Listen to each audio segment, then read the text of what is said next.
What's up, guys? What's up, guys? How y'all doing? Hey, I want to show you a little pointer, something I found out with the MPC sample and koala. So I told y'all I would figure it out. So if you want to figure out how to do the MIDI configuration, what you do first is you go in, you press Shift, Pad 9, and then you scroll.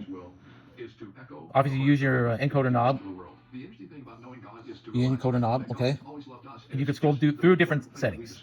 Now, what I have here, there's different things you could do. How you port your MIDI: external, USB, external USB. So you can do USB porting. So what that does, it allows you to map to koala.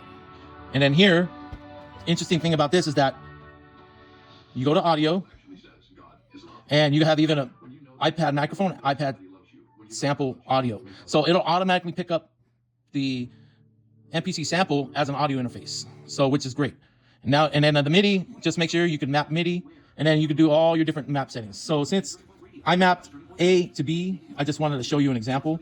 You have two options. You could load your samples from koala into the banks like usual, or since I have samples loaded in here in the MPC sample already, I have samples loaded.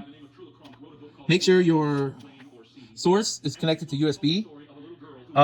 Since I'm screen recording, it doesn't really, it's not going to pick up the sound. If I switch it to mic mode, it's not going to pick up the sound, but it will record the mic and the sample into the koala banks. Now, let me show you an example. So let's say you have stuff loaded and you want to track out your stuff into koala. You can just automatically,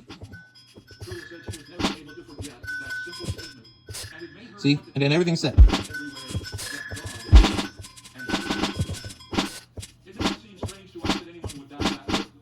See, everything's set up. So the good thing about this is that you can also load, if you want, you can load a simultaneous sample with whatever samples in here, and it can be played at the same time, and it's mapping each other.